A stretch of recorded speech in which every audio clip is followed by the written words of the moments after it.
Bienvenue dans l'émission La Grande Interview.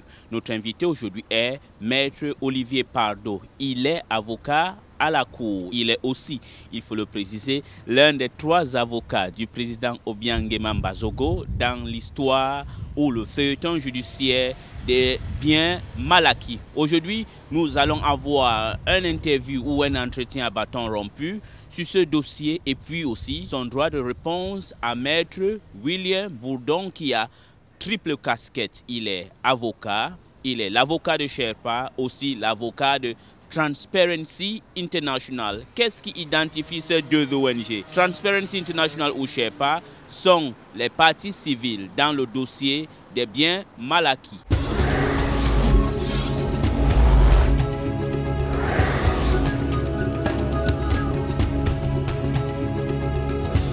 Monsieur Olivier Pardo, vous êtes avocat à la Cour. Et la dernière fois, j'ai eu Monsieur William Bourdon, qui est le célèbre avocat de Sherpa. Il a dit, votre client, ici à Paris, lui est induit en erreur. Alors, pourquoi vous voulez manipuler un avocat célèbre comme William Bourdon? D'abord, ce n'est pas un avocat dans cette affaire, William Bourdon. C'est le président de Sherpa. C'est-à-dire que c'est lui qui est président d'une association financée, comme il a indiqué, en partie par des fonds venus de George Soros, c'est-à-dire par des fonds américains, qui se targue de venir faire la leçon dans un pays où il n'a jamais mis les pieds. C'est ce qu'il a dit devant vous. Est-ce que vous êtes déjà allé dans ce pays là où... Je me suis beaucoup promené en Afrique, oui. Est-ce que vous êtes allé au Congo? J'ai été 4 fois au Congo. Quelle année? J'ai été 4 fois au Congo. Écoutez, je ne vais pas vous raconter ma vie personnelle. J'ai été 4 fois au Congo, à plusieurs reprises, défendre des personnes qui avaient été injustement incarcérées devant le tribunal de Pointe-Noire. Est-ce que vous êtes déjà allé au Gabon? Non, mais je ne vais pas y aller tout de suite. Great. Et en Guinée équatoriale non plus? Non plus. Good. Et il s'est permis de dire qu'il avait été manipulé parce qu'on lui aurait proposé de l'argent ou je ne sais quoi pour aller en Guinée équatoriale. Dans mon émission, on ne fait pas de langue de bois. Alors allez-y, ça me va très bien. Great. Sherpa, c'est une organisation réputée.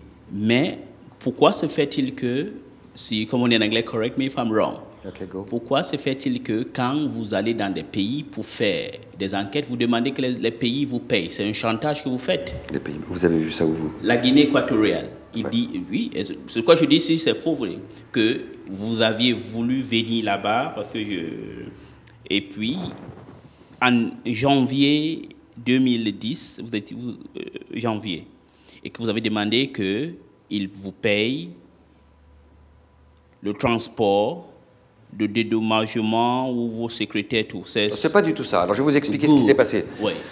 Je dois dire que j'étais un peu naïf dans cette histoire. L'ambassade de Guinée a voulu prendre contact avec moi par ses avocats. On a été contact de l'ambassadeur. Je leur ai dit, venez donc. Et je leur ai dit, écoutez, je suis prêt à engager une discussion.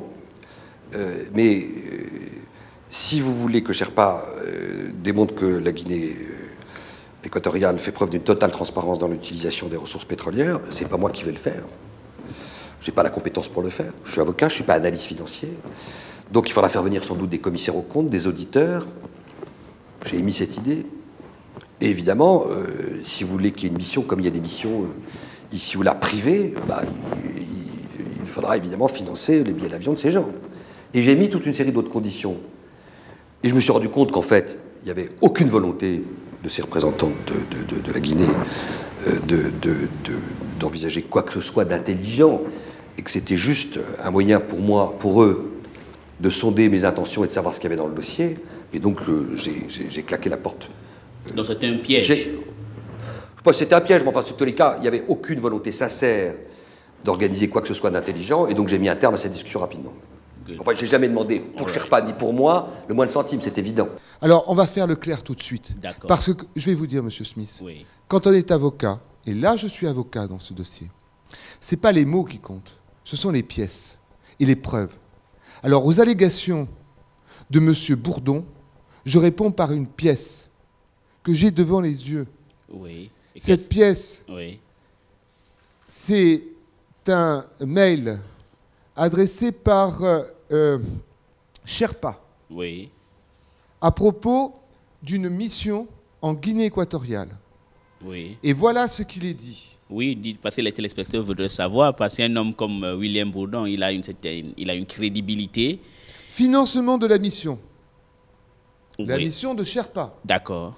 Le financement de la mission devra être assuré intégralement par les autorités équato-guinéennes, Oui, qui financeraient la prestation et les frais de déplacement et d'hébergement des auditeurs sélectionnés par Sherpa, ainsi que les frais de transport et d'hébergement du personnel de Sherpa. J'ai sous les yeux oui. la preuve que c'est Sherpa qui voulait se faire payer pour aller en Guinée équatoriale. Alors, quand on parle de manipulation, Oui. quand on ose attaquer l'ambassadeur de Guinée équatoriale, que même les pires adversaires des Africains considèrent comme un homme d'une immense humanité, quand on ose attaquer ceux qui ont organisé cette rencontre, et je pense notamment à Isabelle Thomas-Werner, qui est sans doute l'une des avocates les plus respectées dans ce pays, eh bien, on fait attention. Ce n'est pas mon confrère que je mets en cause, c'est le président de Sherpa. Et on ne vient pas, avec cette morgue, cette arrogance, venir salir un peu plus un pays dans lequel on n'a jamais mis les pieds. D'accord, mais un instant, parce que pour les téléspectateurs qui nous suivent aujourd'hui, vous avez lu la lettre supposée écrite par le Pas Sherpa. supposé. Bon, Monsieur Smith, oui, Monsieur mais- Smith, oui, Monsieur Smith, oui, quand on mais- a une pièce devant les yeux, Oui. Et- qui n'est pas niée d'ailleurs par William Bourdon, Oui. puisqu'il dit je me suis fait avoir. Alors, Oui. de deux choses l'une. Oui. Ou William Bourdon, c'est un enfant de cœur et il retourne à la chorale et dans son église, ou c'est un avocat brillant qui veut être le Torquemada, et à ce moment-là, il ne se fait pas manipuler par un pauvre Africain qui est l'ambassadeur de Guinée équatoriale pour qui il n'a que du mépris. D'accord, bon, on va revenir, mais pourquoi le Sherpa a donc écrit cette lettre? Parce que les gens voudraient savoir. Mais Dites-nous parce oui, que oui, oui. la Guinée équatoriale n'a rien à cacher, parce que le président Obiang n'a rien à cacher, tout au contraire. Oui. Ce que veut le président Obiang, ce que veut l'ambassadeur de Guinée équatoriale, Oui. ce que veulent ses conseils, c'est une chose simple. C'est de dire à tous les menteurs, Oui. à tous les diffamateurs, vous voulez parler de la Guinée équatoriale, venez en Guinée équatoriale. D'accord. Vous voulez examiner en Guinée équatoriale ce qui se passe, venez en Guinée équatoriale. Je vais vous donner un exemple. Oui. J'ai entendu des tas de choses. J'ai entendu un journaliste dire « Ah ben, on parle de voitures dans le dossier des biens mal acquis, mais c'est un pays où il n'y a que des routes de sable. » Savez-vous que la Guinée équatoriale est le pays où il y a le plus de routes goudronnées par habitant? Mais vous voyez la démesure. Vous avez entendu ce qu'a dit William Bourdon? Est-ce que vous avez entendu ce qu'il a dit? La phrase folle qu'il a dite? Oui, quelle était la phrase folle qu'il a dit? Il parlait, je ne sais si c'était de la Guinée équatoriale, Oui. qu'on jeterait des enfants par les fenêtres. à côté d'une présidence. Attendez, mais même dans la pire époque coloniale, dans la pire description, je vais utiliser un mot Oui. terrible, de ce que les racistes de la colonisation appelaient les nègres, on n'avait même pas l'imagination de jeter les enfants par la fenêtre. Une des choses les plus émouvantes, Oui. Oui. que j'ai reçues, c'est des coups de téléphone de gens qui m'ont téléphoné de Libreville ou de Brazzaville, des dizaines de coups de téléphone, de mails, et qui m'ont dit « Maître Bourdon, formidable, bravo, vous nous sortez de l'obscurité, vous effritez le mur de l'impunité. Là, de mon balcon, je vois des femmes qui jettent des nouveau-nés dans la poubelle, tellement elles sont incapables d'avoir des moyens de subsistance pour les nourrir. C'est à quelques centaines de mètres du palais présidentiel qui regorge de richesses. Merci, Maître Bourdon, d'avoir brisé le mur de l'impunité devant lequel nous nous trouvons. Good. Ça me fait penser, vous savez, quand il y avait les vagues d'antisémitisme, Oui. on disait que le jour de la Pâque juive, on étranglait des enfants catholiques pour boire leur sang. Exactement, oui, ça, on dit ça, oui. Mais c'est fou de revenir sur ces mêmes clichés, les pires qui soient. Vous voyez, ça, c'est insupportable. Alors, quand on dit des contre-vérités à ce point, qu'est-ce que vaut les arguments sur le fait que la Guinée équatoriale soit une dictature, que Théodore Obiang serait corrompu? Qu'est-ce qu'il en sait? Qu'est-ce qu'il dit? Alors maintenant, vous dites que M. Obiang, le président de la Guinée équatoriale. Personnellement, moi, je connais que la Guinée équatoriale a beaucoup changé par rapport aux pays de la sous-région, mais pourquoi veut-il inviter une association comme le Sherpa pour venir démontrer qu'il est en train de travailler dans son pays? Mais quand vous êtes fier de chez vous, mais pourquoi il ne peut pas inviter les journalistes? Pourquoi ne pas inviter? Pourquoi Sherpa représente quoi pour être invité? Mais parce que quelqu'un qui dit oui. Chez vous c'est horrible, chez vous c'est faux. A priori, vous lui dites bon, il y a un quiproquo. Vous ne parlez pas de ça. Peut-être vous vous trompez de Guinée. Ça arrive souvent. Oui. Ça arrive souvent. Donc venez voir ce qui se passe. Mais vous imaginez un instant. Je vais vous poser une question. Oui. Il y a des grandes associations. Amnesty International, c'est une grande association, par exemple. Oui. Bien, ces associations, jamais, elles se font financer par les pays qui les accueillent. Quelle est leur indépendance à ce moment-là? Il y a un débat sur l'indépendance de Sherpa et de Transparency, à raison du financement. Ce n'est pas un débat que nous avons posé, nous. C'est un débat qui a été posé par le journal Le Point.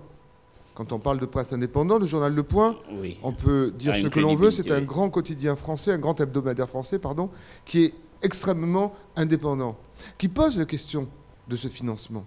Vous avez un député français, M. Carayon, qui pose la question du financement, parce que c'est un vrai problème de savoir comment ils sont financés. Vous savez, il y a une vieille formule française qui dit que lorsqu'on veut s'habiller de blanc, il faut avoir les fesses propres.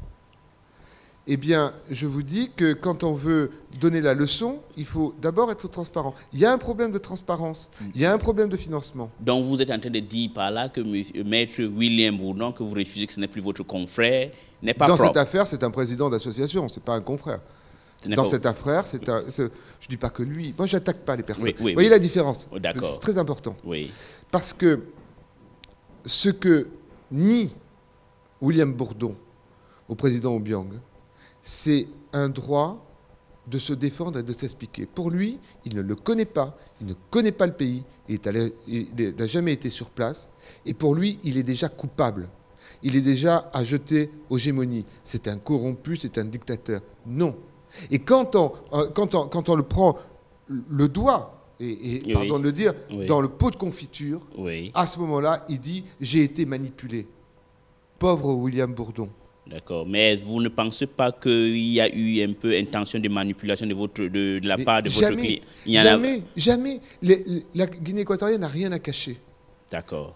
Elle veut qu'on vienne la voir, mais avec des intentions, pas des bonnes intentions. D'accord. En étant objectif. Dans le mail ou le courriel que vous en avez là, il stipule, c'est Sherpa maintenant qui demande qu'on le paye alors. Financement.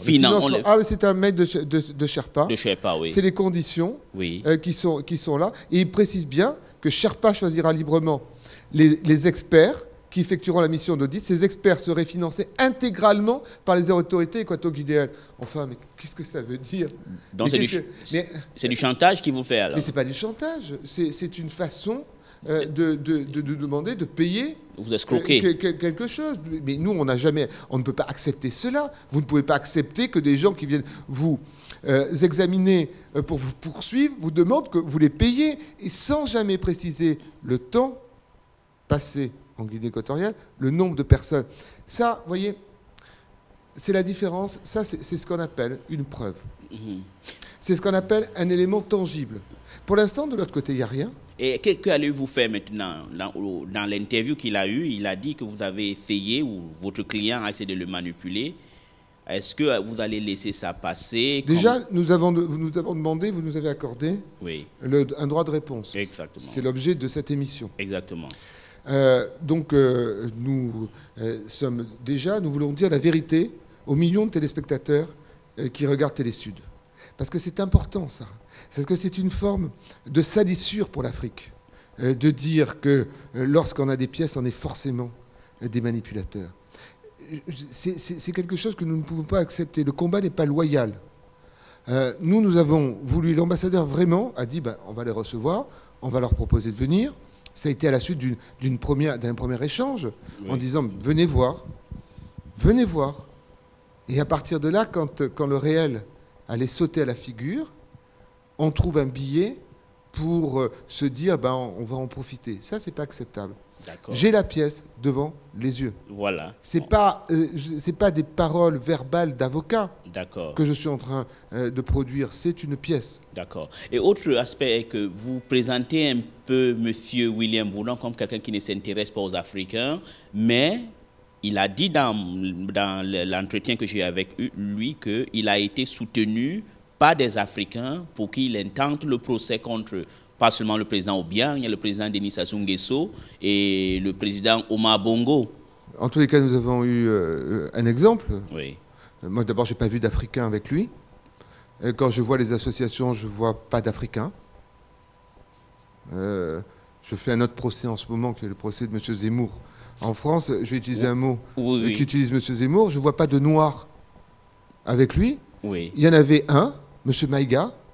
Oui, Abdoulaziz Maïga, oui. Abdoulaziz Maïga, qui a écrit, a fait savoir qu'il avait été trompé, abusé, manipulé, utilisé.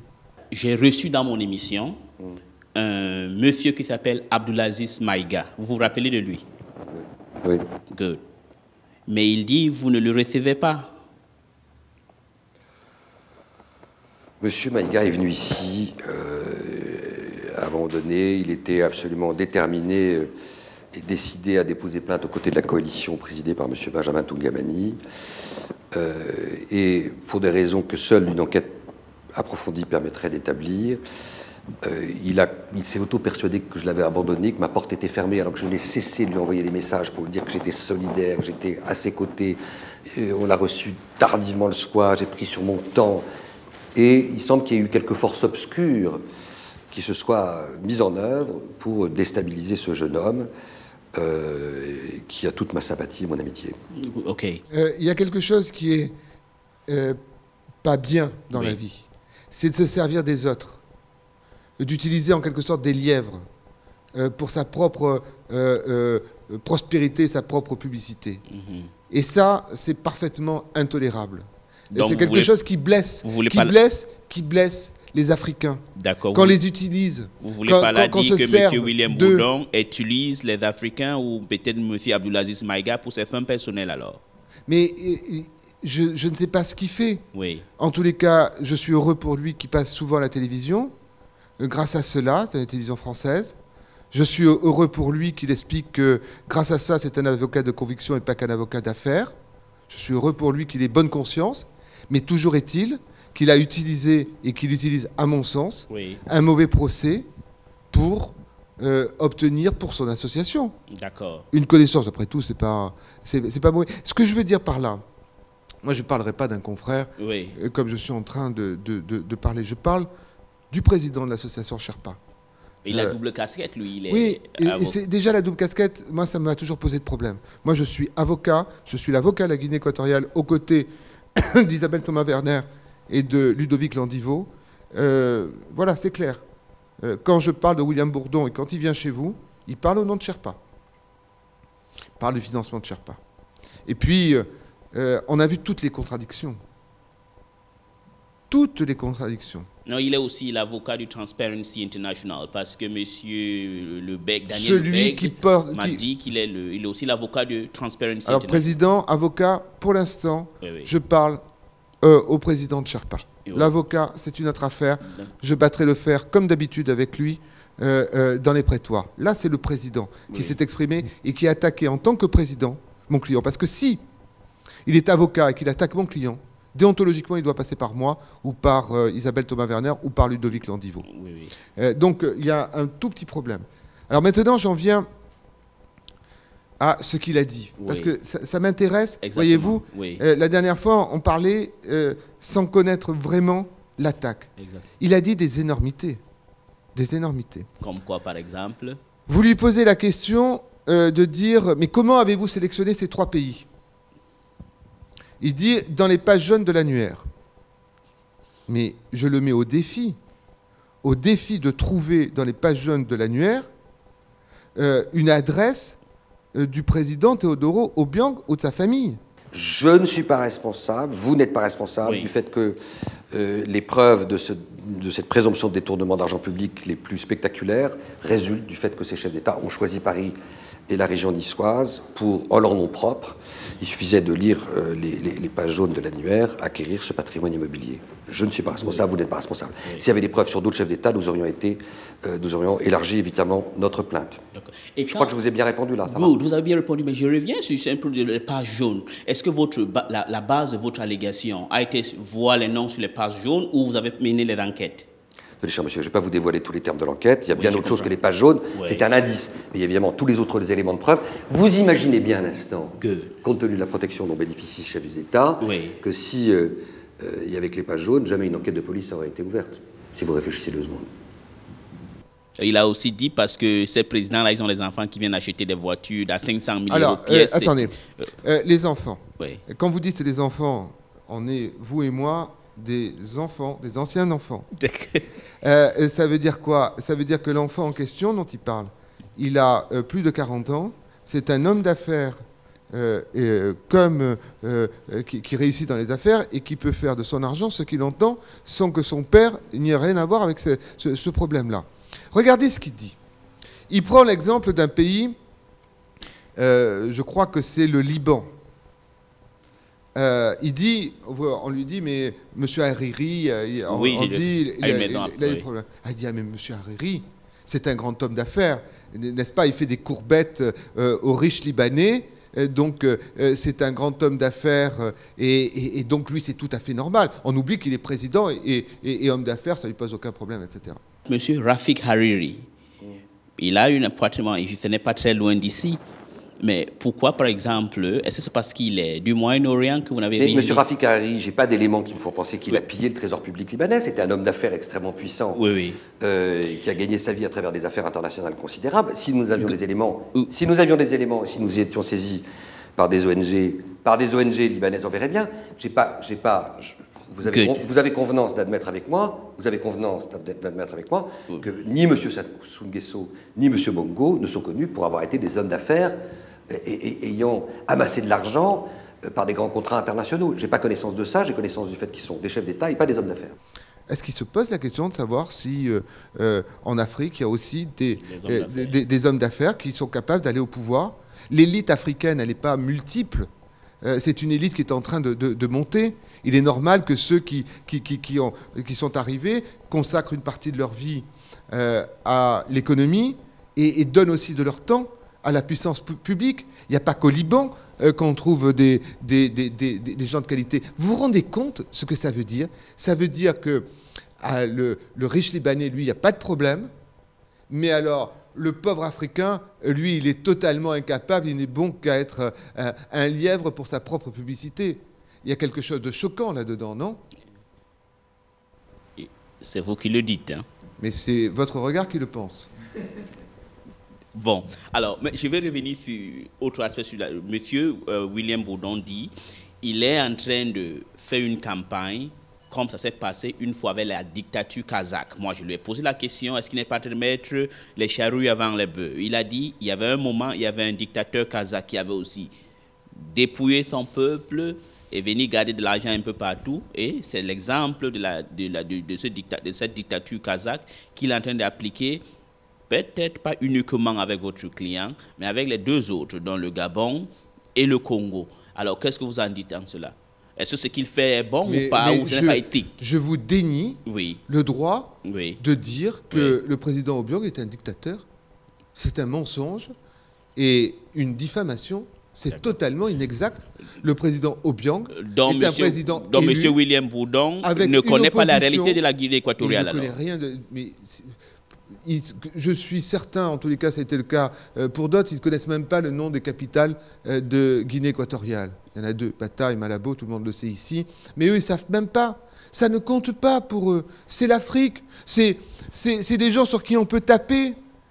On protège le Liban parce que intellectuellement, c'est intéressant, etc. Mais l'Afrique, allons-y. Qu'est-ce que ça compte? Ils étaient pauvres, ça ne compte pas.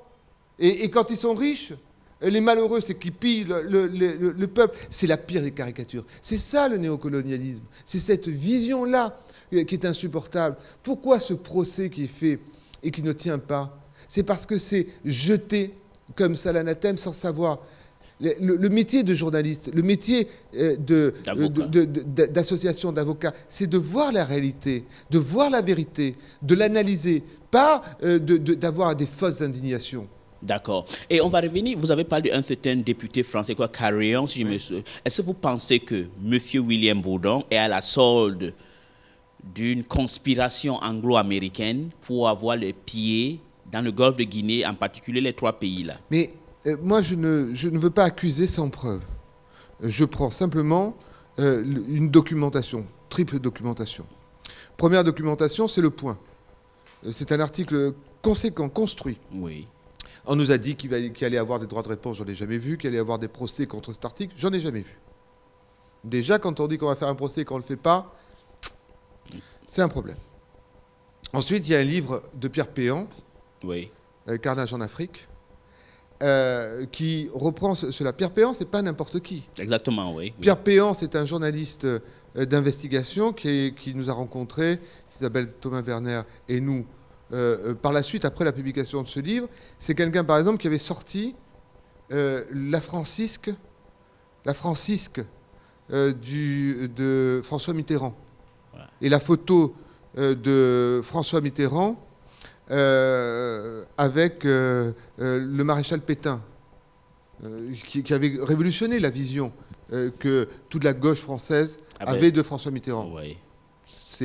Pour un journaliste, vous admettrez que ça fait partie, ça mériterait un prix Pulitzer. Exactement, oui, oui. Donc là-dessus, il dit cela, c'est du solide. Et puis nous, on a un argument objectif. Exactement. L'argument objectif, c'est que la Guinée équatoriale n'appartient pas à la France-Afrique. La preuve, c'est une ancienne colonie espagnole. Espagnole, oui. Pourquoi elle est là? Pourquoi elle est dans ce triptyque? Le président Obiang n'a pas de biens immobiliers en France, si ce n'est un pavillon il y a longtemps. On parle de voitures comme si... bon, enfin, ça n'a rien à voir. Oui. Et on nous met dedans. Toujours. Notre seule faute, c'est d'être dans le golfe de Guinée. Notre seule faute, c'est d'être une république qui, après avoir connu la pauvreté et la misère, développe son pétrole. D'accord. Jamais il se pose la question de savoir si le problème, c'est de savoir comment est exploité, comment est réparti entre les compagnies américaines et le pays, le pétrole. Ça, c'est un problème qui n'intéresse pas Sherpa, hein, qui n'intéresse pas Transparency. D'accord, mais quand M.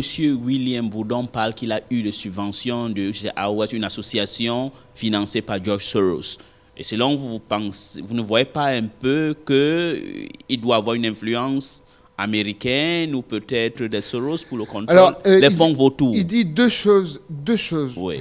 Contradictoires. Il dit que Sherpa n'a pas beaucoup de moyens et que 20 000 euros, je crois que c'est ça que cette association, c'est pas une grande somme. D'abord, 20 000 euros pour une association, c'est beaucoup d'argent. Et moi, j'ai aucune espèce d'état d'âme à dire qu'on a reçu il y a quelques années 20 000 dollars de OSI, la fondation Soros, oui, qui est une goutte d'eau dans le budget de Sherpa. C'est une goutte d'eau. Donc on n'est pas financé par M. Soros. Mais par contre, on a reçu une subvention il y a quelques années. Mais c'est très honorable de recevoir de l'argent de OSI. Mais dans ce cas, ça vous compromet. Vous n'êtes plus un homme...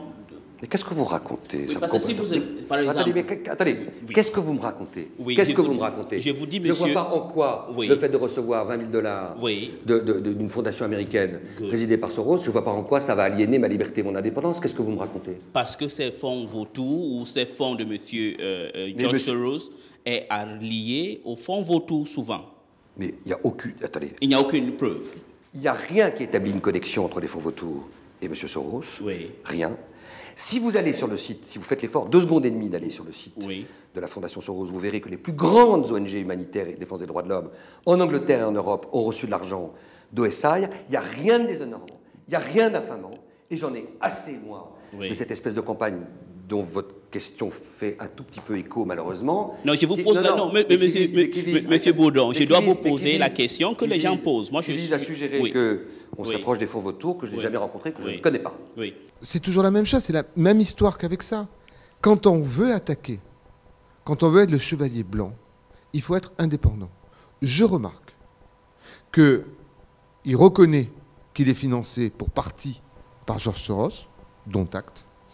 Je remarque que pour l'instant, il n'a apporté aucune action judiciaire, et Dieu sait que pour lui c'est facile, contre le journal Le Point, qui faisait le lien entre le financement, pas forcément direct, mais indirect de certaines de ces associations, avec des fonds qui ont participé au rachat de créances et de dettes des pays pauvres, ce qu'on appelle les fonds vautours. Et je remarque qu'à l'heure où je parle, il n'y a eu aucun procès, à ma connaissance, qui a été intenté au livre de Pierre Péan. Oui. Donc, on peut les prendre comme une base documentaire qui n'est pas contestée. D'accord. Alors, est-ce que vous pensez donc que Sherpa peut être dans un écran de fumée pour les forces qui veulent peut-être déstabiliser votre client et la sous-région en particulier, le Congo, le Gabon et la Guinée équatoriale? Alors, Isabelle Thomas-Werner, mieux que quiconque, développe en France une notion qui est une notion américaine qui s'appelle le soft power. Oui. Et elle en est l'une des vulgarisatrices, en tous les cas dans les instances judiciaires, importantes, parce que c'est un thème qui est un thème majeur. Ah non, elle a une le soft power, c'est une sorte, c'est une spécialiste de cette question-là. C'est une sorte de. Non, de elle suit technique Hillary Clinton et Obama alors, voilà, dans la stratégie. Exactement, de dire que l'influence, la manipulation, ne passe pas par ne passe plus par la force, le big stick, oui, mais passe par quelque chose de plus subtil, par des associations.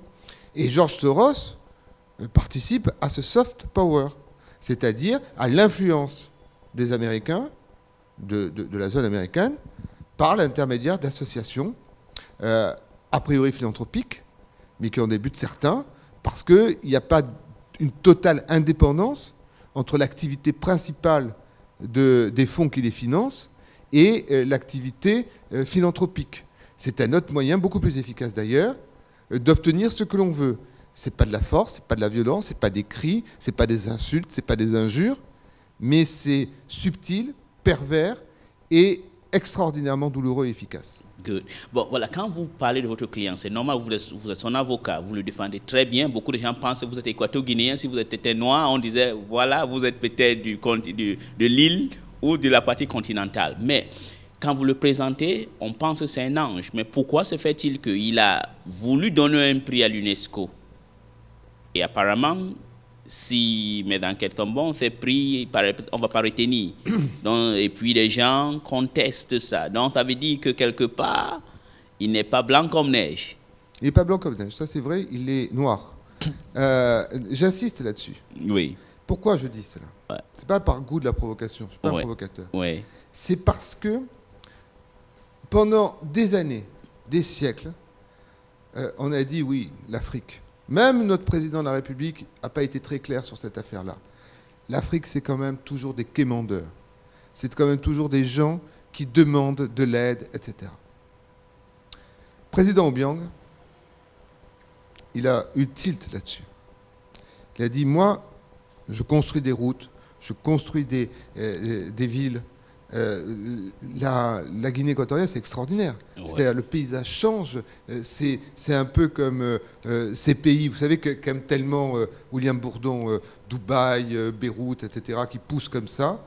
Et c'est des pays qui se construisent rapidement. Eh bien, il a dit, moi, je vais aussi donner un prix, pas que pour les Africains, pour le monde entier, pour montrer que l'Afrique contribue aussi de manière positive. Et à ce moment-là, il a cassé les codes. C'était plus l'Africain qui tendait la main, c'était l'Africain fort. Qui donnait. Qui donnait. Vous savez, en Afrique, on donne même quand on n'a pas. Oui. C'est ça la caractéristique de l'Africain. À la différence souvent de l'Occidental. L'Occidental, il donne quand il a et que ça lui permet d'économiser des impôts. L'Africain, même quand il n'a pas, il donne. C'est ce qui fait la beauté de l'Afrique. Même quand il n'a pas. Et à ce moment-là, tout le monde lui est tombé dessus. Qui, tout le monde? Les ONG, les mêmes. En disant, vous ne pouvez pas, c'est l'argent sale. Vous savez, l'argent de M. Kadhafi, que connaît bien William Bourdon, je crois qu'il défend son fils. Lui, il est propre. Il n'y a pas de problème. On est dans la même sous-région.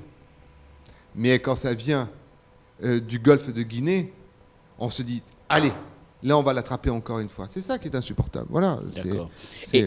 Et maintenant, en dehors de répondre maintenant et peut-être démonter un peu ce que M. William Bourdon a dit, que alliez-vous faire? Parce que le problème est que William Bourdon continuera toujours à dire autre part que vous l'aviez manipulé, peut-être passant par vous, peut-être, mais que allez-vous faire? Est-ce que vous allez porter plainte pour... Ah, s'il utilise des termes...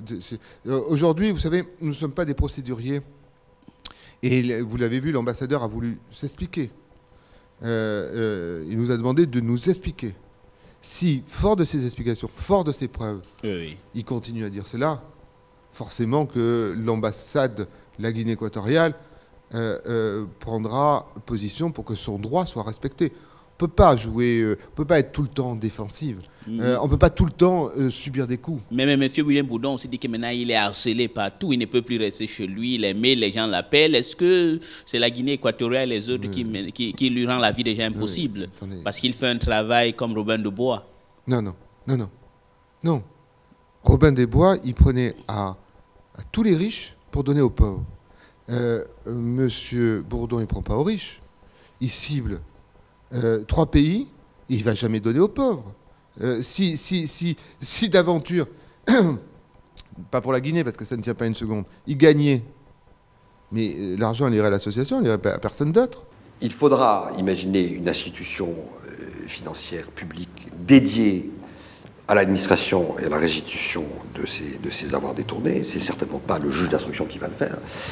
On ne va pas le renvoyer aux bénéficiaires de ces infractions. Ça serait quand même, vous admettrez, assez paradoxal. Donc il faut prévoir en quelque sorte une sorte de banque humanitaire ad hoc qui sera chargée, sous contrôle international, sous contrôle des grandes ONG, de la mise à disposition, non pas des familles concernées, mais de la mise à disposition des populations pour financer des grands projets dans l'intérêt général, pour la réhabilitation des services publics, de l'éducation hospitalière, etc. Alright. Donc vous faites comme Robin des Bois, alors vous prenez et puis vous distribuez comme... Attendez, vous avez mis les charrues avant les bœufs. Ben, j'ai pas mis la charrue avant les bœufs, il ne s'agit pas du tout de ça. Non, j'ai mis les bœufs avant la charrue, c'est exactement l'inverse.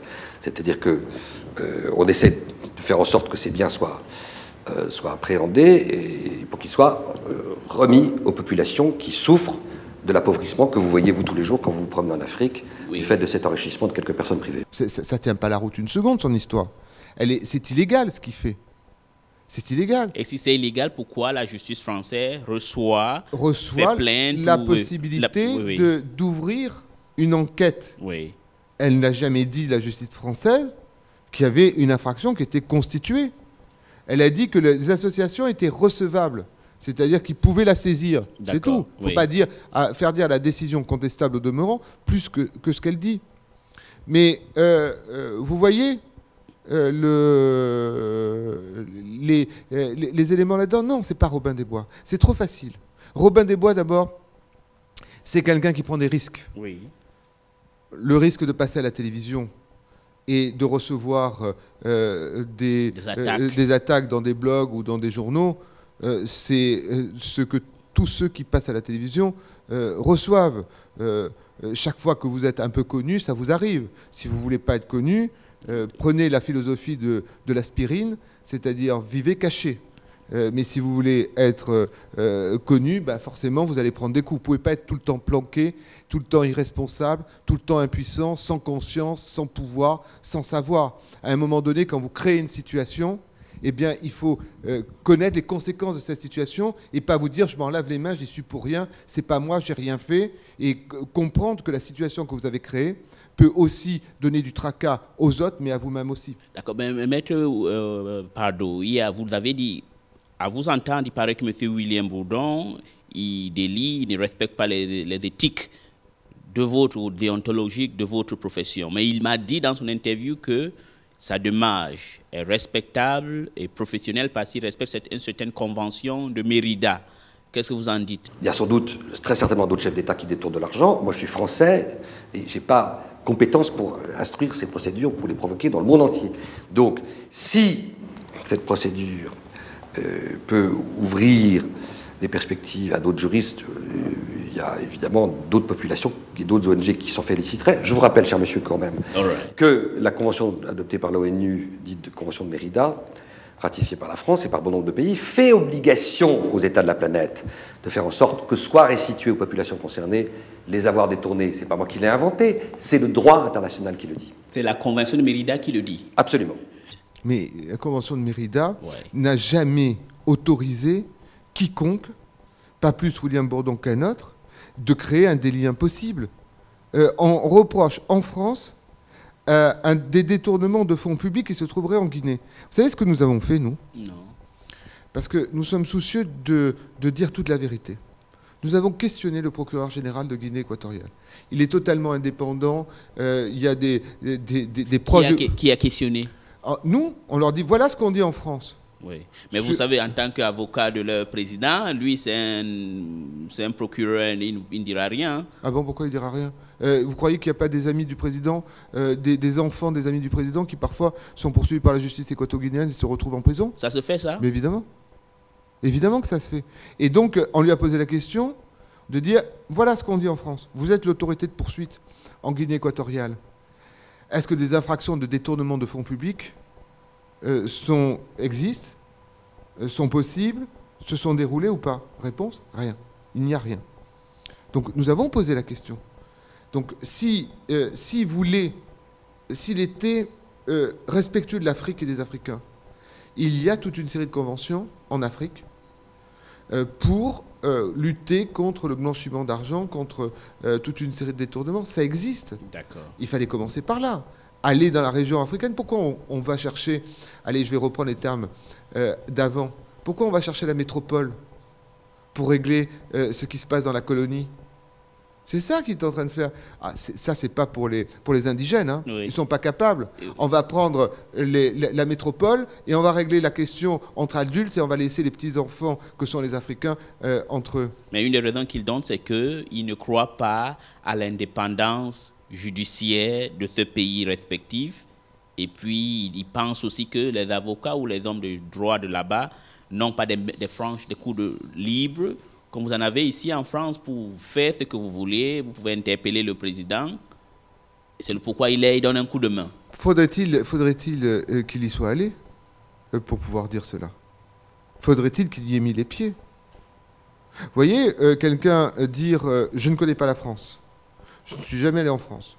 Je ne sais pas quelle est la capitale de la France, mais je vais aller aider ce pays que je ne connais pas à lutter contre le président dont je dis que c'est un dictateur sans jamais apporter un élément de preuve.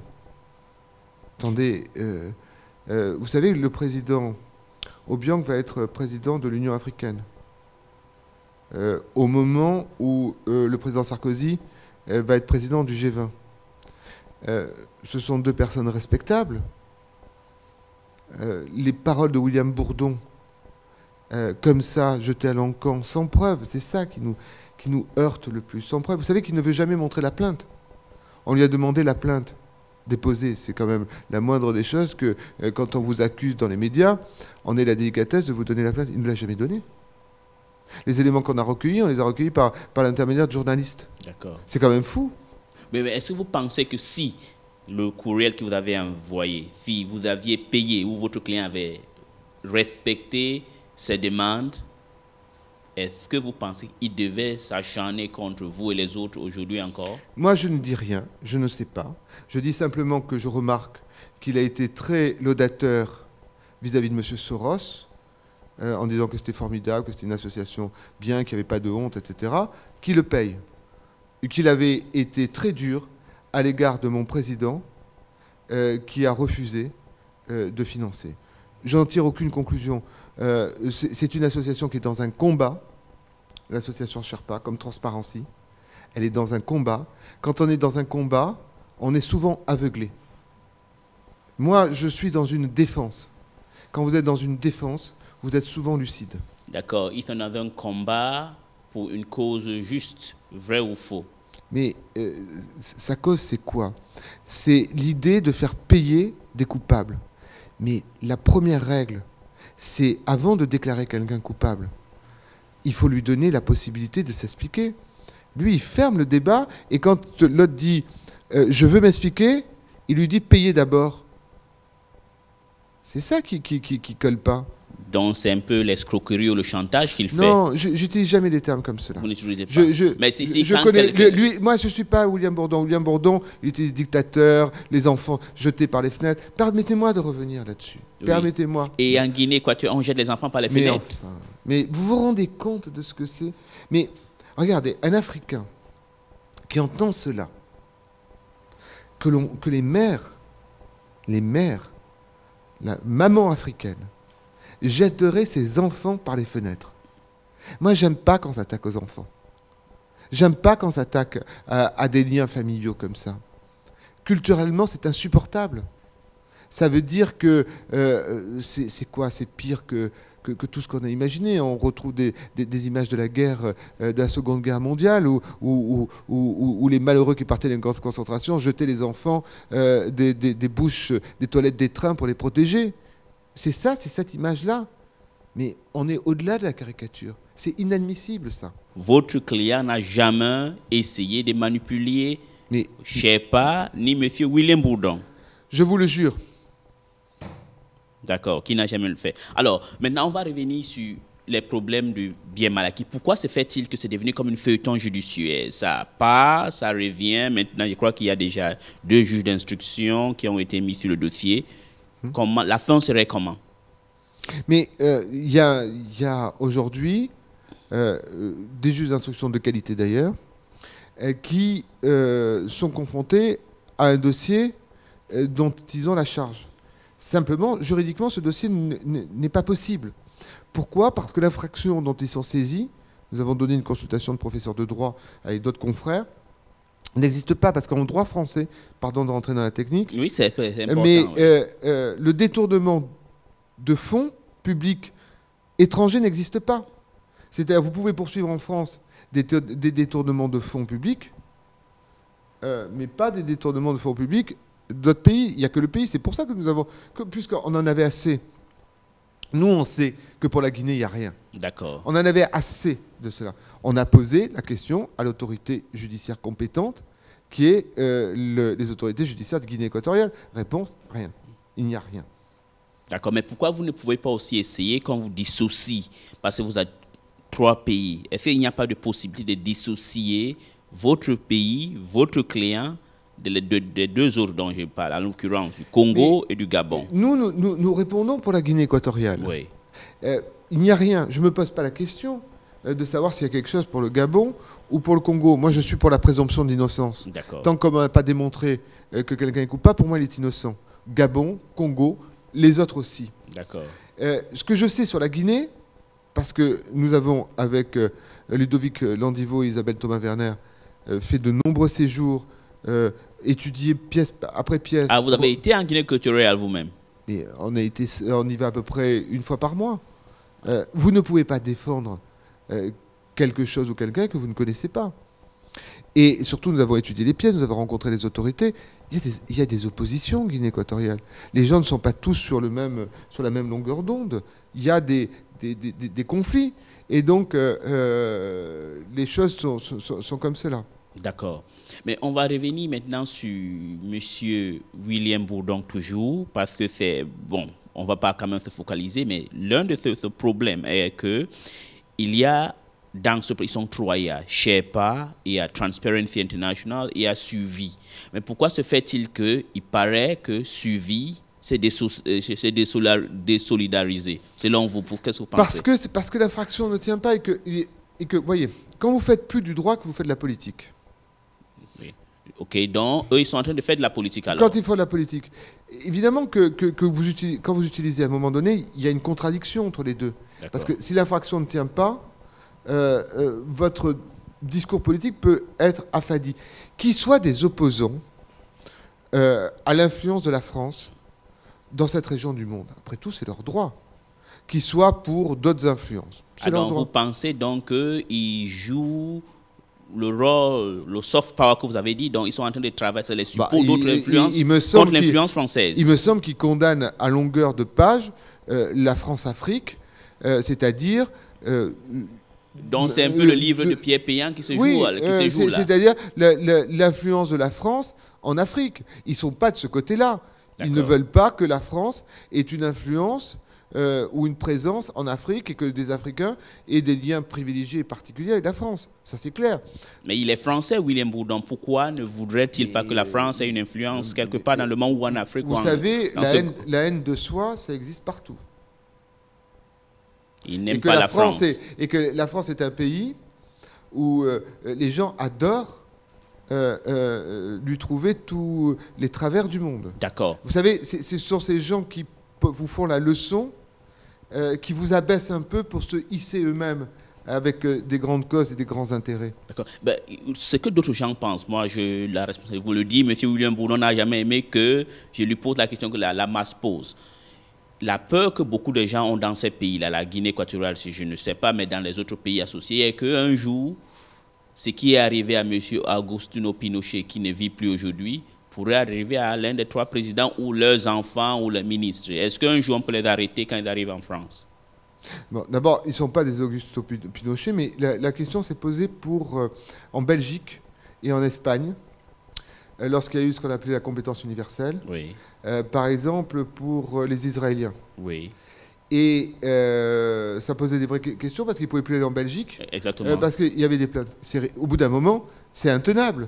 Parce que ce sont les représentants d'un pays. Donc ça ne se ferait pas alors dans ce cas? Non, vous pouvez avoir toujours un juge zélé. Très zélé, parce que cette plainte-là, moi je connais les juges qui en charge du dossier, quand je connais leur réputation, ce sont des gens extrêmement raisonnables, extrêmement intelligents, donc il n'y a pas de problème. Mais un jour, vous pourrez avoir un juge qui se dit, bah, après tout, pourquoi je ne pourrais pas faire cela? Et à ce moment-là, ça serait l'incident diplomatique, ça serait toute une série de ça. La France... Et sur les 2 juges que sur le dossier, vous ne pensez pas qu'ils peuvent... Je pense que ce sont des gens qui sont des juristes, qui sont soucieux de la présomption d'innocence, qui ne se laisseront pas instrumentaliser par le goût de la publicité de certains, et qui chercheront à apporter une réponse juridique à un problème qui leur est posé sur un terrain médiatique. D'accord. Alors, Monsieur Olivier Pardo, nous allons vraiment à la fin de cet entretien aujourd'hui. Si vous aviez un message, pas à l'encontre de Sherpa, William Bourdon ou de Transparency International, pour tous ceux qui sont en train de suivre, je pense que ça devient un problème, c'est un cirque. Pour moi, ça devient un feuilleton judiciaire qui se fait depuis 2007, si je ne me trompe pas. Quelle est votre appréciation personnelle? Ça va s'arrêter ou ça va se terminer comment? Je pense que ça s'arrêtera lorsqu'il y aura un équilibre des forces, c'est-à-dire que plutôt que ça soit toujours les mêmes qui attaquent, qui posent des problèmes sur des faits irréels et imaginaires, il y ait aussi, sur le terrain judiciaire, des réponses. Et que les autres aient aussi à s'expliquer sur leur financement, sur leur motivation, sur les influences qu'ils peuvent subir. Et à ce moment-là, on parlera d'égal à égal. Moi, je veux bien parler avec des gens qui se disent transparents, à condition qu'ils soient vraiment transparents, qu'ils me disent comment ils sont financés, par qui, directement, indirectement, qui les compose, quelle est l'origine de ceux qui les composent, quel est leur métier, qu'est-ce qu'ils ont fait avant, quels sont les intérêts qu'ils peuvent porter à titre personnel. À ce moment-là, vous verrez que le dialogue s'arrêtera.